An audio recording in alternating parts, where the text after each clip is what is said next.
Olá, tudo bem? Ao longo do mês de dezembro, o cenário configurado tem sido desolador, com uma sequência de notícias horrendas no que se refere à violência contra a mulher. Infelizmente, não tem outra palavra para descrever os fatos, o que gerou uma sensação de medo e total indignação e a necessidade urgentíssima de medidas mais eficazes no combate, principalmente ao feminicídio. E para uma análise mais detalhada deste cenário, nós convidamos a delegada da Delegacia Especializada em Atendimento à Mulher, de Volta Redonda, aqui no Rio de Janeiro, doutora Juliana Montes. Seja muito bem-vinda mais uma vez ao nosso canal. Lembrando que a doutora Juliana já esteve aqui conosco em outra entrevista, em que ela fala um pouco sobre o seu trabalho como delegada, em especial na DEAN de Volta Redonda. Vale a pena você conferir aqui no canal esse bate-papo super bacana. E novamente está conosco aqui, obrigada por aceitar o nosso convite. Mais uma vez, seja bem-vinda. Obrigada, Carla, é um prazer sempre estar com vocês, um trabalho tão sério e de um tema tão importante. Então, mas antes de iniciarmos esse bate-papo com a doutora Juliana, que promete trazer orientações e dicas importantes, peço para você que ainda não está inscrita ou inscrito, inscreva-se no nosso canal, mas tem que ser agora, não custa nada. Aproveita e já curta esse vídeo, acione o sininho das notificações para não perder nadinha do conteúdo postado por aqui e fique com a gente até o final, pois esse conteúdo é extremamente relevante e de utilidade pública. Faça seus comentários, porque aqui também é seu lugar de fala. A gente gosta de ouvir a opinião de vocês e siga o nosso perfil no Instagram. Confira o endereço aqui na tela, tem muita coisa bacana lá também. Obrigada, Lígia Passos, que está comigo na produção do canal, e ao Júnior Silveira e a Carla Gaspar, parcerias indispensáveis para a qualidade final do nosso trabalho. E vamos ao nosso bate-papo. No início do mês de dezembro, foi lançado o Dossiê Mulher de 2025. Há 20 anos, esse documento faz um levantamento sobre os dados relativos à violência contra a mulher e com foco aqui no estado do Rio, porque o documento é produzido pelo Instituto de Segurança Pública do Rio de Janeiro.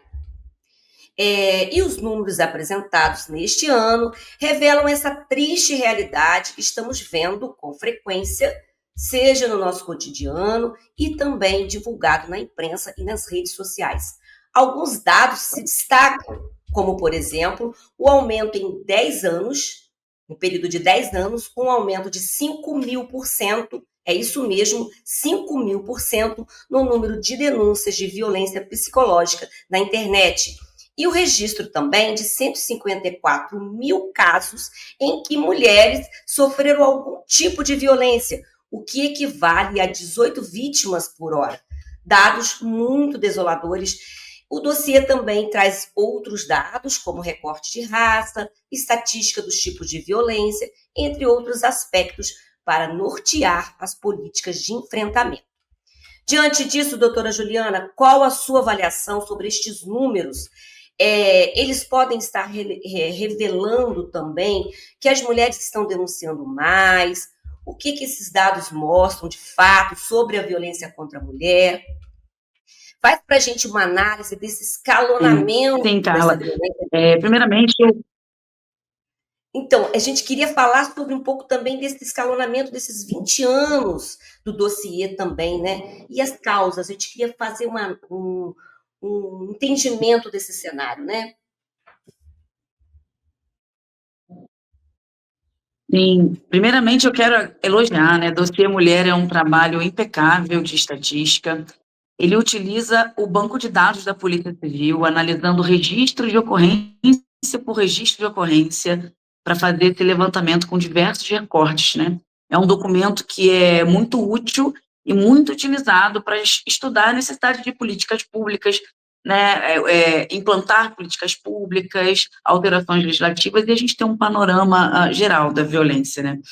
Esse escalonamento, Carla, do número de registros, ele se dá por alguns motivos, né? Tem alguns recortes da realidade que são bons a gente salientar, né? Um deles é realmente o aumento dos crimes, né? Tem um crime, de todos eles, a gente não tem como dizer que houve aumento da denúncia, ou que houve qualquer outro motivo que tenha feito esse número elevar, que é o feminicídio. O feminicídio desde 2015, ele é um crime que é capitulado de forma, antes era como uma agravante, agora é autônomo, mas de uma forma que dê para a gente criar uma estatística, né? Ele não é mais um homicídio qualquer.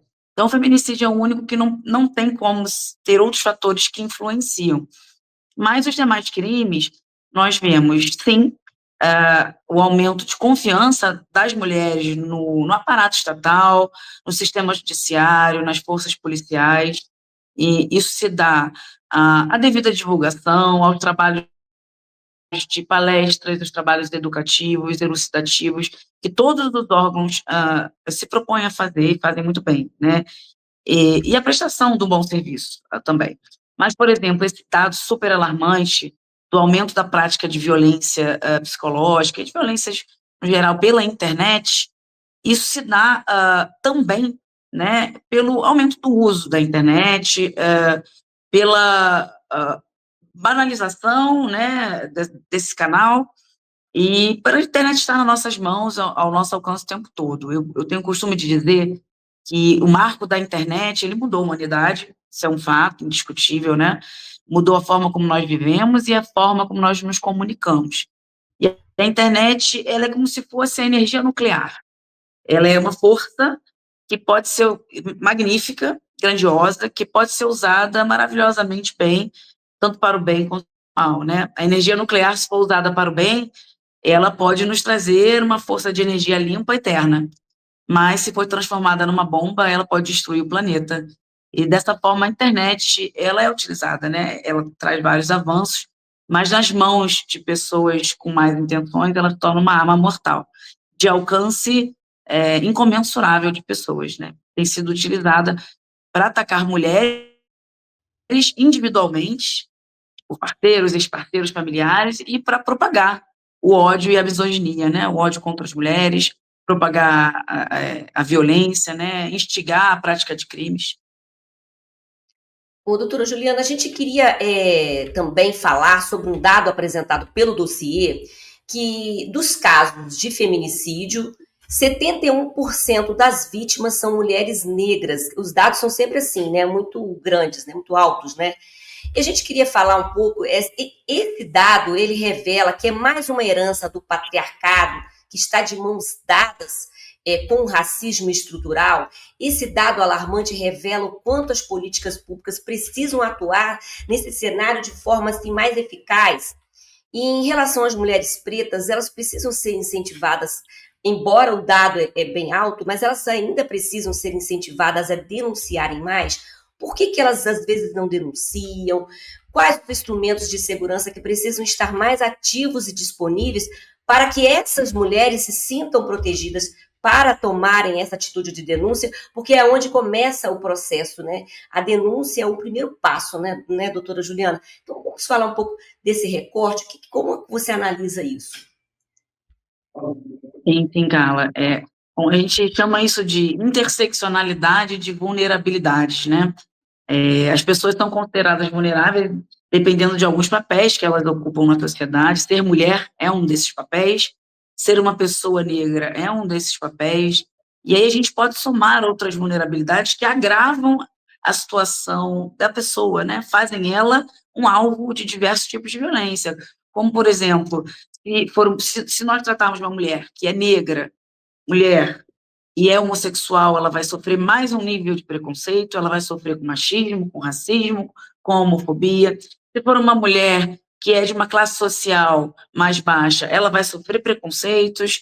Se for uma mulher que é praticante de religiões de matriz afrodescendentes, ela vai sofrer um outro preconceito.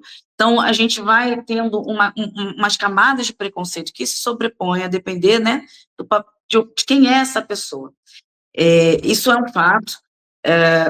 Nós temos o machismo estrutural, né, que, quando falamos estrutural, o racismo estrutural, falamos estrutural é uma mentalidade que permeia a nossa cultura e as nossas regras da sociedade, né, inclusive nossas leis. Ainda a gente vem desconstruindo, mas nós vemos reflexo disso até mesmo na legislação, né, isso é um fato, né, até por conta da questão histórica.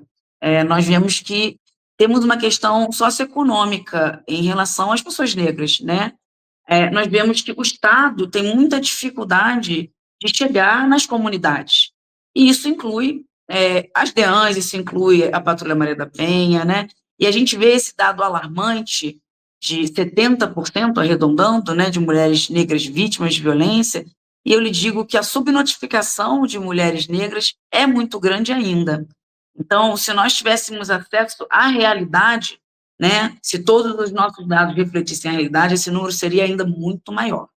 Né? Isso revela, número um, a maior objetificação sobre o corpo da mulher negra, por conta dessa interseccionalidade de vulnerabilidade, desses preconceitos, a dificuldade do aparato estatal alcançar também a toda a comunidade como um todo, né, para proteger as pessoas da mesma forma, isso é um fato, e isso deve ser combatido. O Estado, né, Poder Executivo, na feitura das suas políticas públicas, o Poder Legislativo, nas legislações, deve ter isso como um dado de muita relevância, para a gente poder atuar sobre essa realidade, né, uma realidade que é muito dura, e como ele disse, ainda há uma subnotificação muito grande por conta dos lugares que o Estado não alcança. Nós vemos diversas mulheres que residem em comunidade que hesitam muito em procurar a ajuda policial em relação de violência doméstica, de violência de gênero que sofrem por conta de retaliação de facções criminosas, né? Isso é uma realidade que a gente vê no nosso dia a dia. Isso é responsável por essa subnotificação que eu lhe falo. Mas a maior violação do corpo de mulheres pretas tem a ver com o racismo estrutural e o colonialismo faz parte do patriarcado, da cultura patriarcal na qual nós estamos inseridos, infelizmente ainda. E vamos falar agora, doutora Juliana, sobre a questão do crescimento da violência na internet. A gente, como você mesmo já disse, né, é uma coisa que faz parte do que é contemporâneo, né? Então, assim, a internet está aí, ela pode ser usada para o bem e para o mal, e a gente tem visto muita coisa ruim no uso dessa ferramenta, porque é uma ferramenta importante de comunicação, né? Que são esses perfis que promovem uma masculinidade tóxica nas redes, né? O que esses perfis eles revelam sobre a nossa sociedade, né? E por que conseguem atrair tantos seguidores? É impressionante isso, né? E quais são as consequências da divulgação dessas mensagens de ódio às mulheres, né? Porque não é uma coisa de dizer assim, uma liberdade de expressão, uma questão de opinião. Isso acaba tendo uma consequência, né, doutora Juliana, dessa divulgação de mensagens de ódio às mulheres, né? E quais são as propostas de contenção para as violências cometidas contra as mulheres no universo digital, que foi um dos temas que foi debatido nos dias de ativismo, né, que aconteceu agora de novembro a dezembro, né? Uma das temáticas foi essa, né? O universo digital, né, em relação à violência contra as mulheres. Então, por que, doutora, as pessoas seguem essas pessoas que propagam o ódio, a violência? Fala pra gente, qual é a sua análise nesse sentido? Esses grupos, eles mercantilizam, comercializam, ganham dinheiro com ódio e com a desavença, criando e fomentando ódio. Então, eles pegam fraquezas de pessoas, de determinadas pessoas, e trabalham essas fraquezas, vendendo e disseminando ódio. O ódio, infelizmente, o discurso de ódio, ele é um discurso que vende, né? A gente vê isso na internet, não só em relação às... A gente vê em disputas políticas, polarizações, guerras, fomentando guerras, até em disputas de futebol. Então, você vê que é um discurso de raiva, de ódio que vende. Em relação às mulheres, vende muito porque ele explora fraquezas psicológicas, né, de homens, e, infelizmente, tem que dizer que tem uma masculinidade, como é que eu posso me fugir a palavra, fragilizada, né, não bem formada, e se sustentam nisso e no machismo, né, na cultura machista na qual nós somos inseridas, e diminui a mulher. E a gente usou muito dois termos aqui, né, Carla, que é machismo e misoginia, né?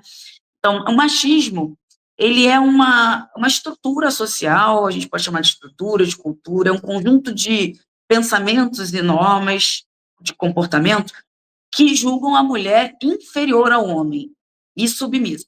Né? Já a misoginia, eu posso dizer que ela é o machismo colocado em prática em ações.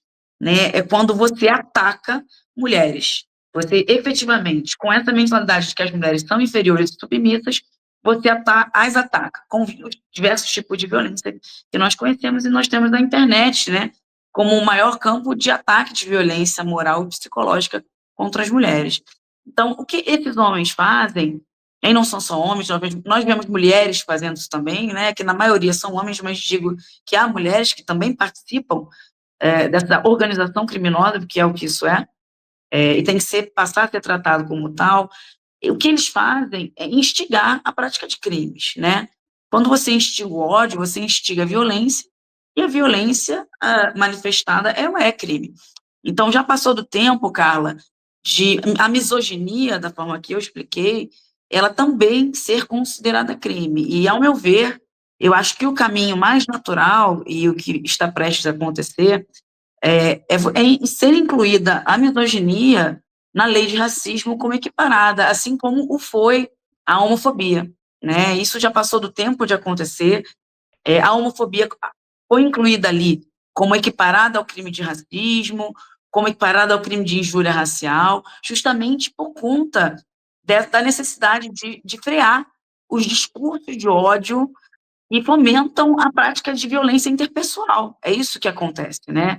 Então, as pessoas que se alimentam desse conteúdo, e eu quero lembrar, quem faz isso ganha dinheiro e ganha muito dinheiro com isso, então que não sejam inocentes também de achar que são pessoas que estão vendendo uma ideologia que elas acreditam piamente. Tá? São pessoas que mercantilizam esse tipo de comportamento, esse tipo de fomento de ódio. Então, quem consome esse conteúdo acaba que fica afetado, né? E esse ódio, ele vai culminar lá na ponta do iceberg no feminicídio. E esse dado de que as pessoas estão ganhando dinheiro com isso é muito assim, é muito grave, né? Porque realmente são perfis que são monetizados, as pessoas ganham dinheiro com isso mesmo. Então a lei tem que ser mais rigorosa nesse sentido. A gente vai falar sobre essa mudança, essa lei, essa PEC, né, que vai falar sobre essa questão de equiparar a misoginia, mas a gente vai falar sobre uma outra lei que já existe há um tempo, que é a lei para o feminicídio, né, que tornou o feminicídio um crime com penas mais rigorosas, né, com pena de 40 anos de reclusão, mas mesmo assim, então a gente está falando sobre a importância da legislação, mas mesmo assim as mulheres continuam sendo mortas exatamente por serem mulheres, né? A gente está só complementando o que você está falando, né, doutora, dessa questão desse ódio às mulheres e como ficamos vulneráveis por serem mulheres, né? Por sermos mulheres, né? Então, esses criminosos, doutora Juliana, eles acreditam que não serão punidos, porque já que são 40 anos de reclusão, a lei está aí, né? Porque em muitos desses crimes o agressor não tem a menor preocupação de se esconder, parece que faz questão de se mostrar, de agir em público, né? Que é um mais gritante ainda, né? E com a sua experiência como delegada, qual é a sua avaliação sobre as motivações para esses crimes, visto a lei, com requintes de tamanha crueldade, cada vez com práticas mais constantes? Podemos afirmar, não sei se é exagero afirmar, doutora Juliana, estamos vivendo uma epidemia de feminicídio, é exagero dizer isso, mas por que estamos chegando a esse ponto mesmo diante de uma lei em que tem penas mais rigorosas? Sim, é correto falar que vivemos uma epidemia, sim, de feminicídio, Carla. Inclusive, a Organização Mundial de Saúde, ela considera oficialmente a violência contra a mulher uma epidemia. Né? Esse termo é correto, a correta aplicação, e nós estamos vivendo, sim. O feminicídio, ele é um ato de demonstração de domínio. Né? E como você mesma falou, diversos atos desses são praticados em via pública, na frente de diversas pessoas. Então, você pergunta, é a sensação de impunidade, né, que faz essas pessoas praticarem. As pessoas não saem impunes, é a maior pena do Código Penal atualmente, né? É um crime que tem a maior pena atualmente no Código Penal, é o feminicídio, mas é porque nós nos deparamos de novo com a questão cultural do machismo e do patriarcado, isso é um fato, né? Então, a gente vê diversos casos, eu me lembro que tem um tempo já, não foi nesses últimos, um homem que matou a mulher ao meio-dia, na 25 de março, na porta do trabalho dela, a tiros, eu não sei se você se lembra disso, já tem meses esse caso, né? O outro arrastou a vítima em seu carro, em via pública, numa via movimentadíssima em São Paulo, e esses homens praticam isso, né? Nós temos que ter, sim, leis muito pesadas, uma atuação muito rígida da polícia, do poder judiciário, mas, ao paralelo disso, nós temos que ter ações educativas, né, e de conscientização, e vindo desde as escolas, porque é na infância e na adolescência que nós formamos os adultos que essas pessoas serão, né? Então, as pessoas que estão hoje aqui agindo dessa forma, lá atrás, elas não receberam a instrução devida. Elas foram criadas por um conjunto de regras e leis nas quais o corpo da mulher era uma situação de domínio, né? Então, é isso que nós viemos refletindo. E eu digo mais, tá? Esse aumento, além dessa cultura, que a cultura é antiga, né? A cultura do patriarcado, do machismo, ela é antiga, ela vem desde que a gente se entende por sociedade, né? Mas o que eu vejo hoje é que o momento mais crítico, Carla, mais perigoso e mais risco que a mulher tem de sofrer um ataque, né, um feminicídio, um ataque contra a sua vida, é no término do relacionamento, né? Todos os estudos psicológicos, didáticos, que estudam o ciclo da violência, fazem a análise de uma psicologia criminal dos fatos, eles apontam que o momento mais crítico é o momento da ruptura desse relacionamento. Então, nós vemos que as mulheres como um todo, elas têm se sentido mais fortes, estão mais cientes dos seus direitos, né? Só que a gente vê que essa evolução da mentalidade da mulher, ela não tem sido acompanhada pela mentalidade dos homens. Então, a gente vem ensinando as mulheres a serem mais empoderadas, independentes, e não admitirem mais determinados comportamentos, mas os homens não têm sido ensinados nessa mesma proporção e rapidez. Então, a gente vê que diversas mulheres não vêm aceitando comportamentos mais dentro do relacionamento, vêm terminando esses relacionamentos, vem se posicionando de forma mais enfática, e aí a reação é de uma violência maior e mais extrema de homens que não aceitam perder o domínio sobre esse corpo e culminam em feminicídios. Então, a gente precisa equiparar a educação dos homens à educação das mulheres que nós temos atualmente, para que isso não aconteça mais. Então, as mulheres têm se posicionado, as mulheres têm se destacado mais no mercado de trabalho, elas estão mais independentes, financeiramente, emocionalmente, têm se fortalecido, e a verdade é que os homens não têm sabido lidar com isso, e muitos explodem nessa violência fatal de exercer esse domínio sobre esse corpo, que é tirar a vida da mulher. É que é uma situação muito extrema, eu fico assim meio sei lá, impressionada com o que pode, né? Porque às vezes é uma pessoa bacana, uma pessoa legal, né? Aí depois você vê a pessoa nessa situação, um homem cometeu um crime desse nível, né? De tirar a vida de uma mulher dessa forma.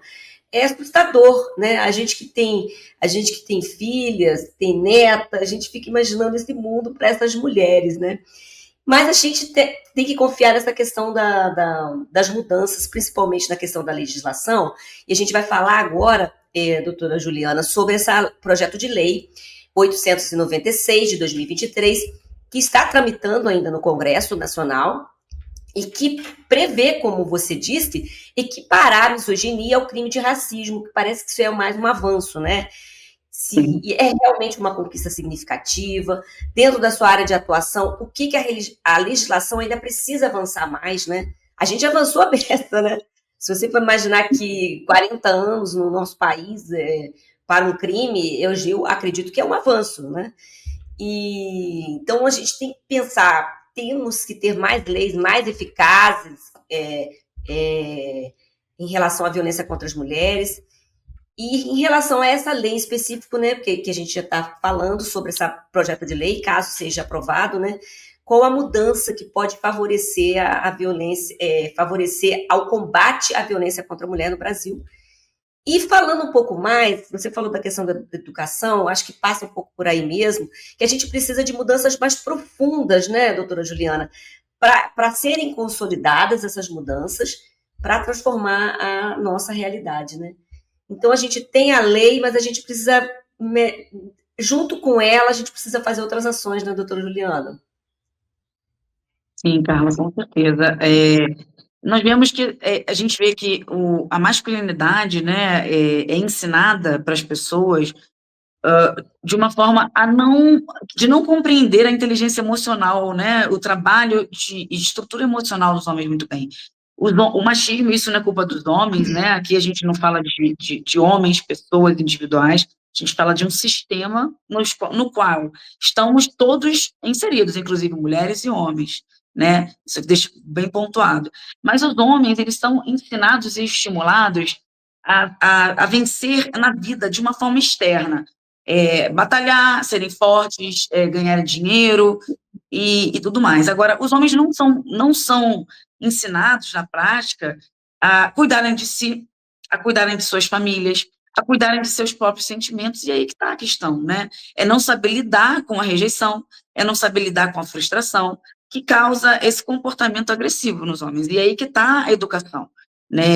Eu acho que já passou do momento de ser obrigatório na grade escolar, né, assim como foram inseridas diversas matérias ao longo dos anos como obrigatórias, uma educação por questões de gênero, papéis de gênero, uma educação familiar para todos os adolescentes e crianças no geral, né, de convivência doméstica familiar, uma educação de posições de gênero na sociedade, para que isso seja ensinado, né, e seja trabalhado desde antes, para que essa mentalidade seja curada na sociedade. Essa é uma verdade.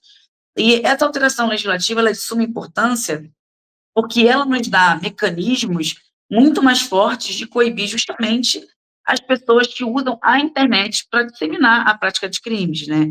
Então, a gente vai conseguir muito mais firmemente, tendo a misoginia criminalizada equiparada ao racismo, prender essas pessoas que começam a disseminar esses discursos de que mulher tem que ser tratada igual lixo, de que mulher tem que varrer o chão, tem que lamber o chão. Teve uma fala misóginos famosos que ele consegue ofender diversas pessoas de uma mesma frase, né? Ele fala que as mulheres têm que ser tratadas igual um morador de rua. Me pergunto eu, como é que uma pessoa em situação de rua deve ser tratada na mentalidade dessa pessoa?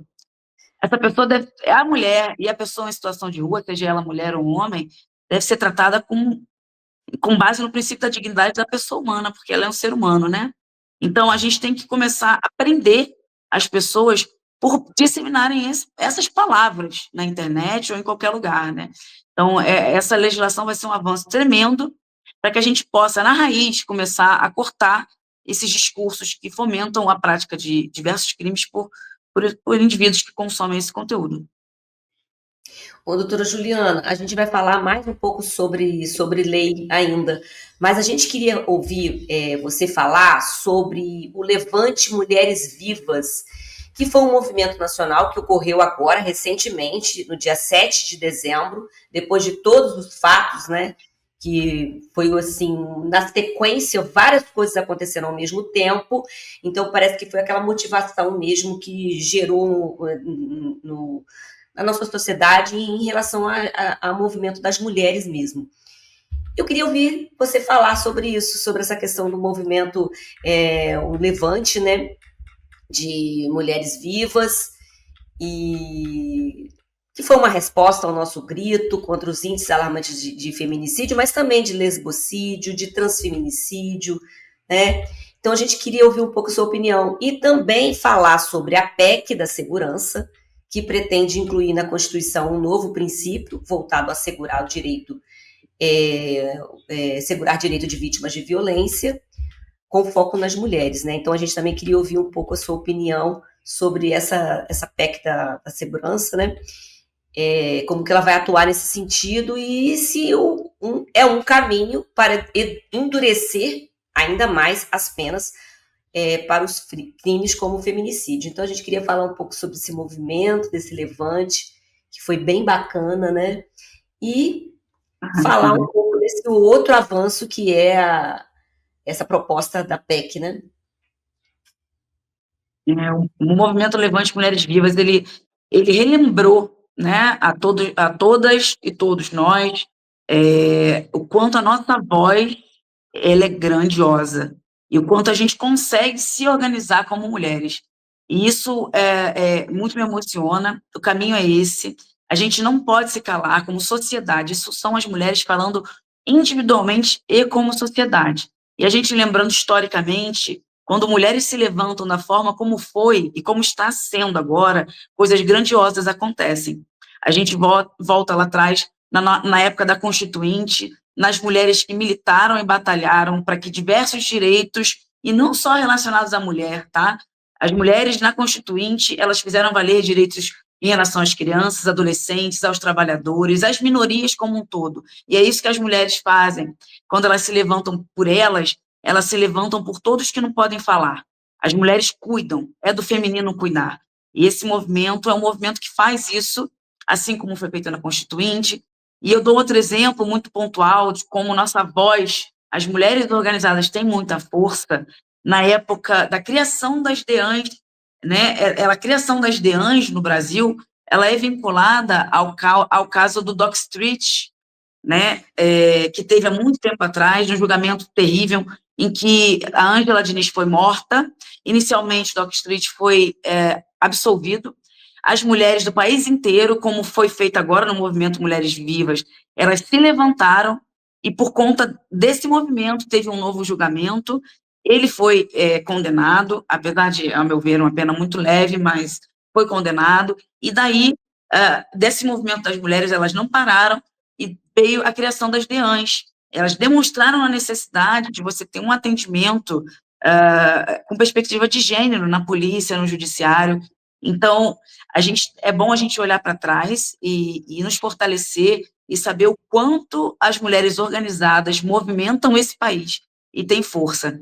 E eu faço parte desse movimento, Mulheres Vivas, e faço parte de todos os movimentos que se levantarem em prol dos direitos das mulheres. Então, a gente não vai se calar, e todos esses avanços legislativos, você pode ter certeza que eles vão se encaminhar por conta de nós, e nós não podemos parar. Nossa voz não pode parar.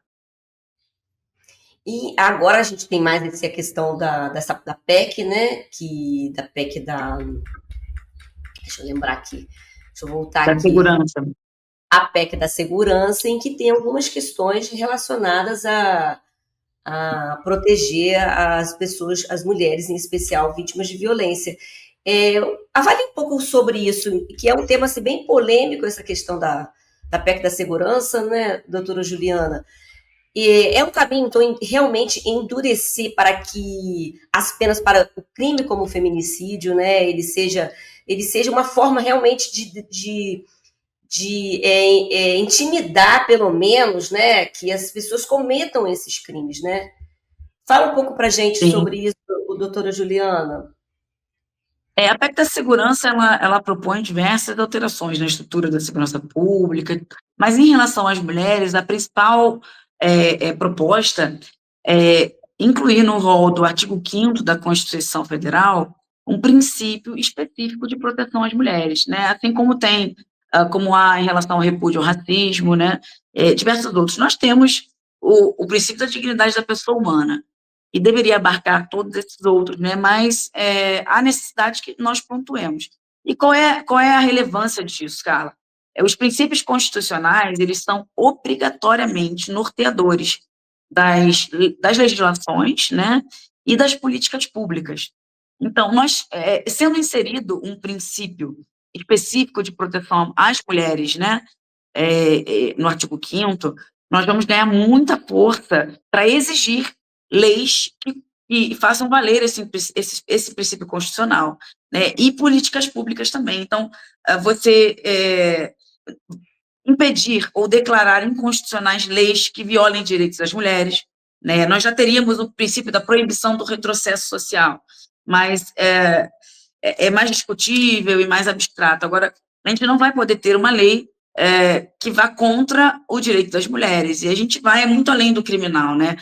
Legislações que, por exemplo, legislem sobre o uso do corpo da mulher, né? Isso aí vai ganhar força por conta do princípio constitucional, do artigo 5º, se ele for incluído, né? Políticas públicas, como criação de novas DEANs pelo Brasil, né? Você poder judicializar e cobrar judicialmente dos governos que eles injetem receita para tal, né? Que as legislações avancem nesse sentido. Então, com certeza, você tendo um artigo, ali no artigo 5º, um princípio como esse, para você incluir no rol da lei de racismo, por exemplo, né, a misoginia, isso vai ser muito mais simples, muito mais fácil, até obrigatório, né, interpretando constitucionalmente a lei, equiparando as demais vulneráveis que já estão incluídos lá. Então, é um avanço tremendo, né, os princípios constitucionais, eles são norteadores de todo o nosso ordenamento e de toda a nossa sociedade. Isso, sem dúvida, vai ser uma grande conquista, que eu tenho certeza que, no movimento forte que nós estamos tendo de mulheres, em todo o Brasil, em todos os segmentos, né, mulheres que fazem parte do judiciário, mulheres que fazem parte do legislativo, da sociedade civil, e nós estamos caminhando para isso, e vai ser um avanço absurdo para a melhoria das legislações existentes, para a criação de políticas públicas e de novas leis.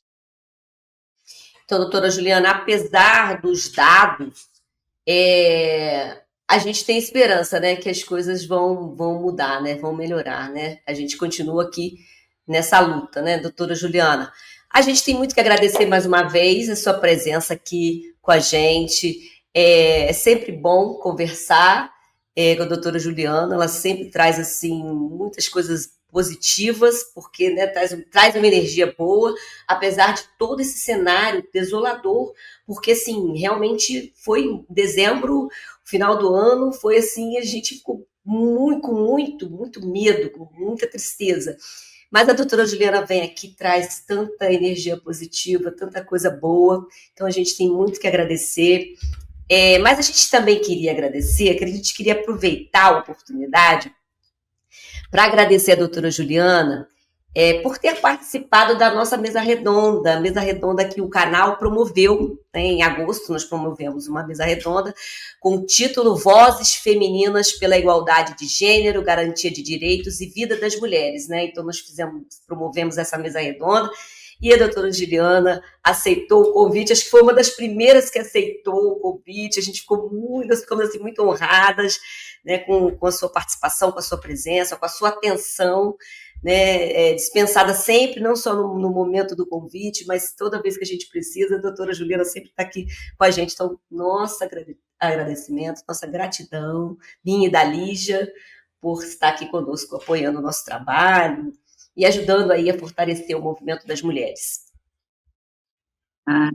Grande abraço para a Lídia também. Eu sou uma admiradora do trabalho de vocês. O trabalho de vocês alcança diversas mulheres e é de extrema necessidade, principalmente para essa parte que a gente destacou aqui como tão importante, que é a parte de educação, elucidação de direitos, né, de propagação de boas ideias. Então, vocês podem conferir na tela, a gente vai colocar aqui os contatos, né? Os contatos aqui, não são os contatos da doutora Juliana, mas os contatos, né, importantes aqui. A gente vai colocar também os contatos, canais de denúncia, o Disque 180, né? Que é o canal de denúncia. A gente coloca também o 190, que é da Polícia Militar, que também pode ser acionado, né, doutora Juliana? Não só o 180, mas o 190 também. Então, agora vocês podem conferir aí na tela os contatos, né, o Instagram da DEAN, vocês podem aqui conferir, e os canais de denúncia, não é isso, doutora?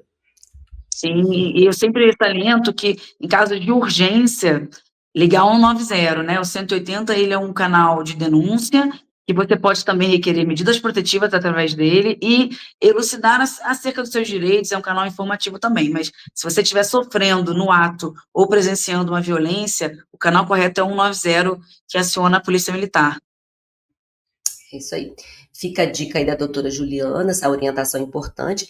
E se você gostou, curta e compartilhe mais esse valioso conteúdo. Até a próxima.